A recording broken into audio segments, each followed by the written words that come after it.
Masa sih kok koperasi yang terkenal membela UMKM sekarang masuk-masuk ke ranahnya konsumer gitu loh.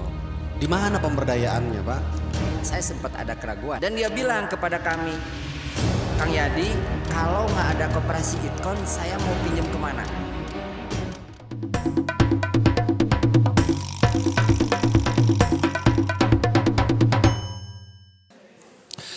Bismillahirrahmanirrahim. Assalamualaikum warahmatullahi wabarakatuh. Waalaikumsalam warahmatullahi wabarakatuh. Luar biasa Bapak Ibu, teman-teman, adik-adik, enak kan kalau saya adik-adik. Ya. Supaya nanti kalau pada punya anak manggilnya Uwa ke sini. Ya, itu omnya, tantenya anak-anak saya. Keponakan. Keponakan. Kalau Pak Yadi cucu. Cucu ada. Cucu. Cucu udah lahir. Ya. Babeh Yadi ini dipanggil Babeh pasti bukan karena lebih muda dari kita, betul? Ya. Beberapa di antara yang ada di hadapan kita ini setengahnya Setengahnya. tidak termasuk Pak Ali. Ya. Ya, lebih banyak setengahnya. Sampai kaget Pak Yadi. Ya, ketika home visit ke salah satu karyawan, Yuswa berapa Bu? Ternyata sama. Ya, dengan usia Pak Yadi. Waduh. Ya, karyawannya, orang tuanya usianya sama dengan Pak Yadi. Kok ketawa sih? Gak apa-apa kan? Nah, Pak Yadi ini kalau dari sisi wajah itu lebih muda dari usia seharusnya. Ya. Jadi benar ya lebih muda ya, lebih muda. Jadi kelihatan usia 44 gitu, Pak. Ya, memang segitu, Pak. Oh, gitu ya. Ternyata emang segitu, Masya Allah. Ya mohon maaf Pak. Oke, sebelum lebih lanjut, jangan saya yang banyak memperkenalkan. Nampaknya kita juga perlu tahu ini Pak Yadi ya, Yadi Haryadi kenapa juga sama lagi sama Pak Yudi Haryadi. Ditambah ada juga lagi Yadi Suryadi. Ya, siapanya Pak Adi Suryadi ya Tata? Aduh ya Allah. Ya, nanti kita undang ke depan. Maka Pak Yadi, Babeh Yadi kita ngobrol bersama Babeh lebih enak ya. Kayaknya pas gitu kalau kita manggil Babeh. Cerita dulu tentang Babeh nih. Oke, terima kasih Pak Udin, teman-teman semua. Saya sangat terharu lah, bukan terharu. Bisa ngobrol di hadapan teman-teman, adik-adik semua. Ini formatnya jadi ngobrol bareng Babeh saja. Tadi saya suruh cerita tentang apa namanya kehidupan pribadi lah ya dari kecil gitu ya. Saya asli dari Perancis, Peranakan Ciamis atau Perapatan Ciamis. Saya dari TK sampai SMA, zaman saya itu SMA ya. Bentar, Pak Yadi ada TK Pak? Ada TK? Ada. Oh. Ada, zaman saya udah Soalnya ada TK. dulu saya nggak TK lagi Pak. Oh ya. Kalau Kepulauan Seribu ada TK nggak ada ya? Udah bawa-bawa itu. Bahaya ini Pak. Nah itu Pak Udin, saya kecil sampai SMA di Ciamis. Kemudian dapat kuliahan di Purwokerto, Universitas Jenderal Sudirman. Itu top 10 Pak, kalau perguruan tinggi Pak. Itu akuntansinya alhamdulillah top 10. Saya di Purwokerto itu menyelesaikan selama 4 tahun. Saya berasal dari keluarga yang biasa-biasa saja, sederhana. Sehingga pada saat itu saya ditawarin di Gajah Mada, tapi ayah saya bilang begini, ya jangan ke Jogja, nanti bapak kalau nengoknya mahal, jauh. Dan ternyata ketahuan sampai sekarang. Kenapa bilang begitu? Pertama memang ongkos ya. Mungkin kalau dari Ciamis ke Jogja anggaplah 30.000 pada saat itu. Ke Purwokerto itu 30.000. Kalau ke Jogja kan jadi 60.000 lah. Dan ternyata nengoknya agak agak sering Pak. Jadi mungkin udah perhitungin lah kayak gitu. Saya 4 tahun di sana karena dari keluarga biasa-biasa, alhamdulillah ngajuin beasiswa. Super Semar saya nggak dapat karena tadinya itu paling keren. Ternyata benar pada saat itu juga keberuntungan ada di pihak saya. Alhamdulillah bukan keberuntungan ya. Saya Qadarullah lah ya. Qadarullah kalau bahasa sekarang. Pada saat itu nggak dapat beasiswa Super Semar. Waktu itu paling keren. Teman-teman mungkin nggak kenal ya Super Semar karena zamannya Saya nggak ngalamin. nggak ngalamin. Ya. Teman-teman di sini juga nggak akan kenal. Dan alhamdulillah saya malah dapet yang lebih besar beasiswanya, yaitu beasiswa Jarum Plus. Waktu itu mah suka ada ya di TV-TV. Dan nilainya hampir 3 kali lipat dari Super Semar, Pak Udin. Di waktu yang tepat. Di waktu itu.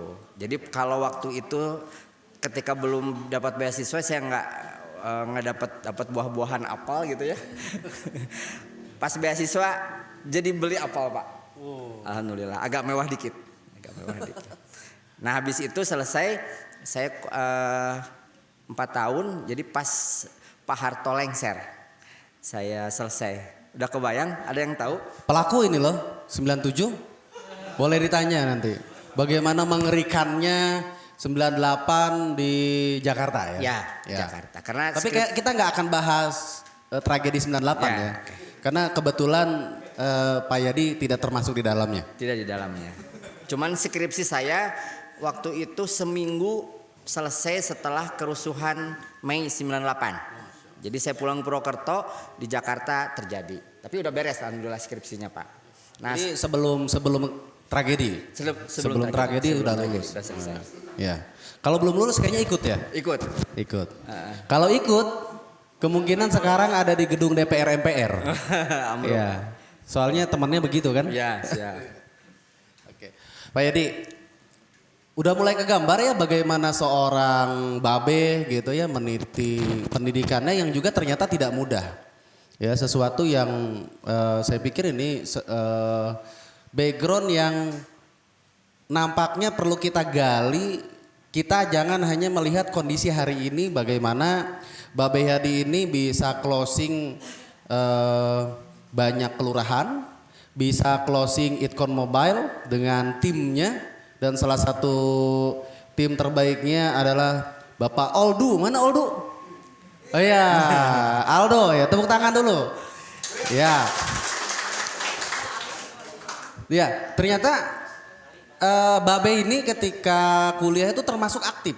Bukan hanya sekedar mencari nilai saja, tapi juga aktif di beberapa organisasi kemahasiswaan. Kemudian juga saya dengar tuh ada pendidikan eksekutif yang juga diikuti oleh Pak Yadi. Jadi rajin belajar.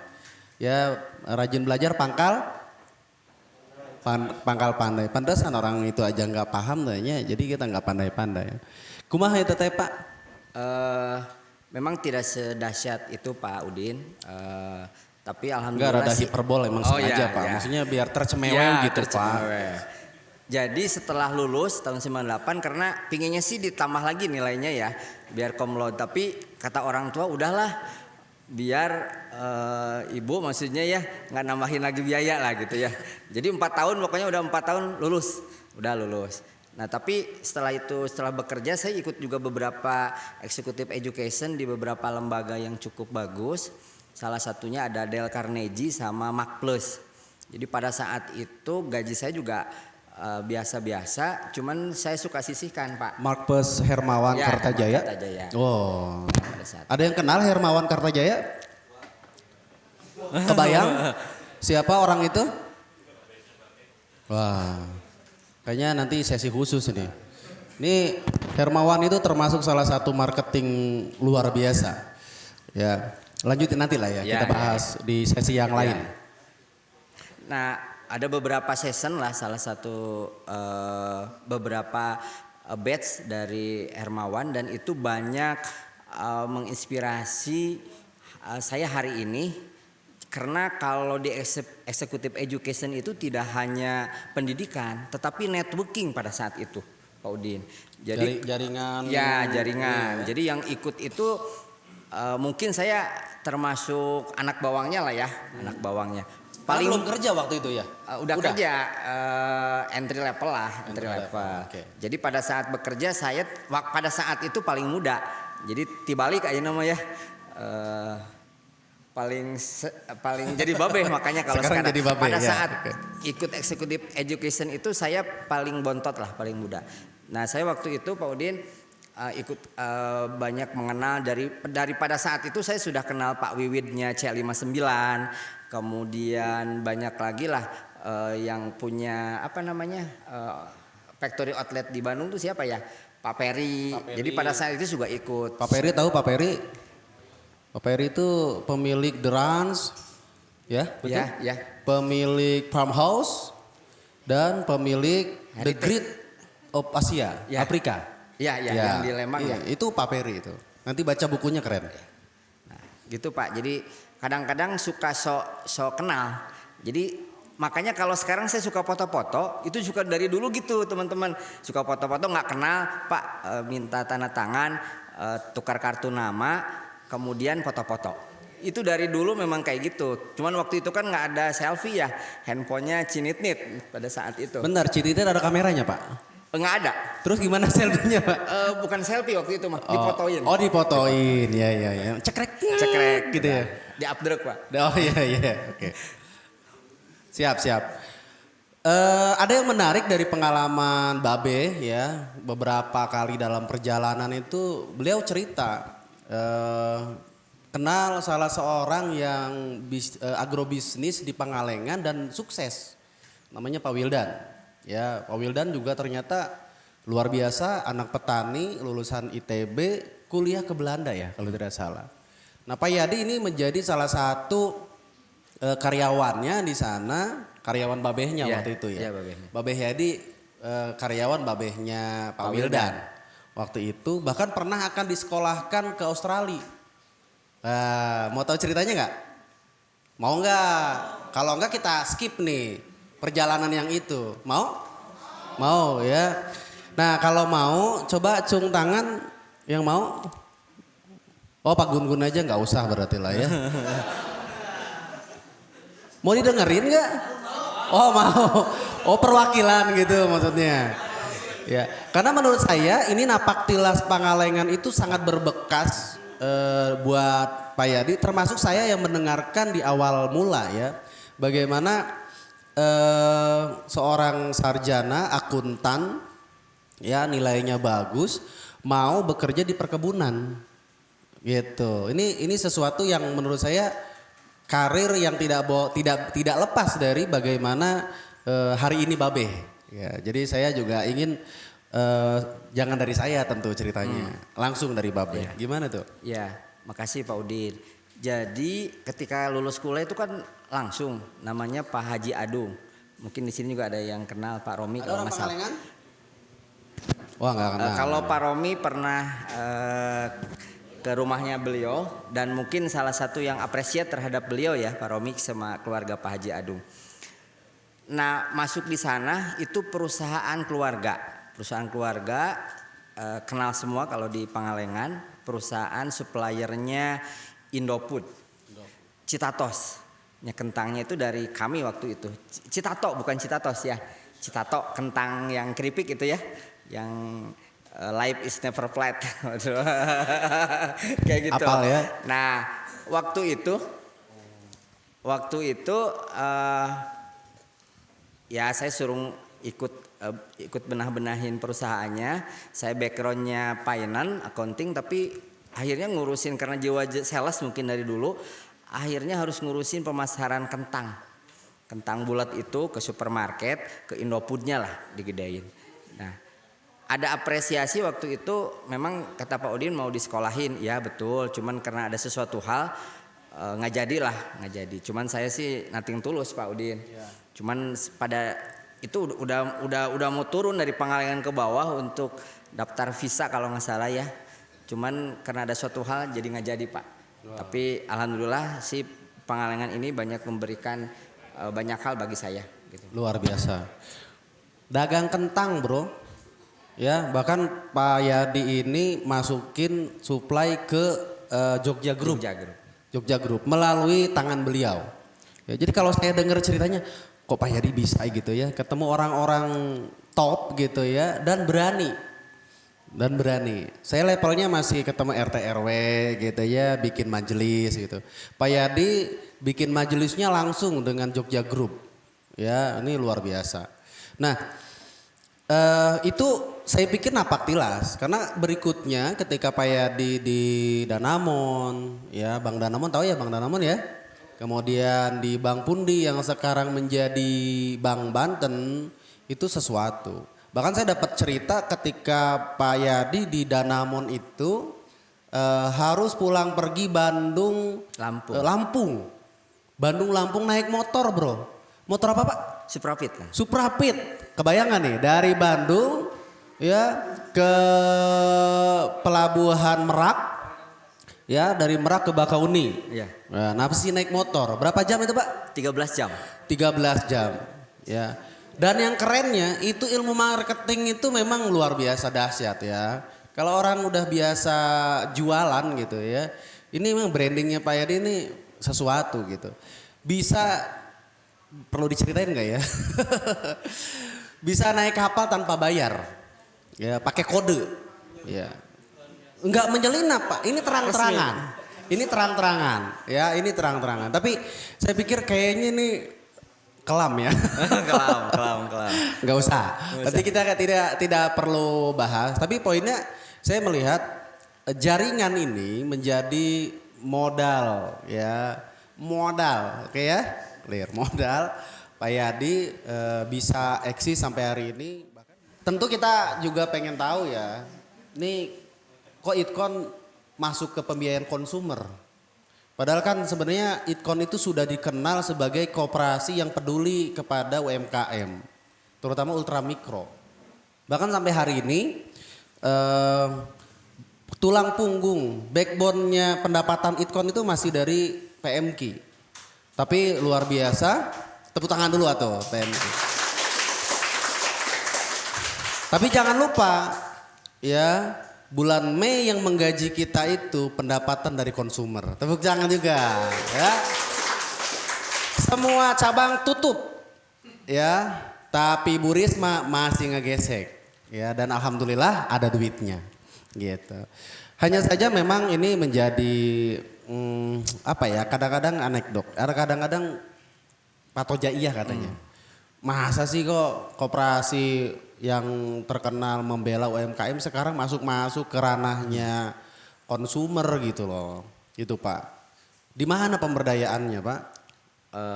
Ya Pak Udin. Jadi pada awalnya saya sempat ada keraguan Pak Udin ketika masuk konsumer. Gimana ya biar sesuai apa yang saya lakukan itu sesuai dengan visinya para founder lah, para pengurus dan pengelola itu, bahwa membantu dalam tanda kutip masyarakat prasejahtera produktif ya. Nah jadi akhirnya pada saat itu saya juga tidak mau head to head pembiayaan konsumer ke yang sudah dibiayai sama bank umum, sama BJB lah. Pertama pricingnya tidak akan masuk. Di Bandung soalnya di ini Bandung. Pak. Kemudian dari sisi untuk masuknya agak susah gitu ya. Masuknya dan berlawanan dengan raksasa-raksasa besar bank umum seperti BJB, kemudian Mandiri dan lain-lain. Akhirnya saya ada yang dipilih adalah Berlin. Tahu Berlin? Berlin. Oh Jerman betul, tembok Berlin. Pinter. Oke. Tapi bukan itu kayaknya Bukan Pak. itu. Berlin ini Gober dan Linmas. Oh, Go Berlin Mas bro. Berlin Mas. Bukan tembok Berlin. Ya. Gober itu yang gorong-gorong dan kebersihan. Gober. Jadi yang pakaiannya ada yang biru macam-macam tiap kelurahan, dan ini khusus di Kota Bandung ya. Itu tukang bersihin gorong-gorong, bebersih di tiap RW. Satu lagi Linmas yang pakai baju hansip. Sekarang bukan hansip, Linmas. Nah itu kan sepuh-sepuh Pak. Oke. Dan itu bukan saya anggap, memang prasejahtera produktif. Dengan penghasilannya, memang penghasilannya teman-teman dari APBD ya, anggaran penerimaan dan belanja daerah, bukan APBN. 1.250.000 per bulannya.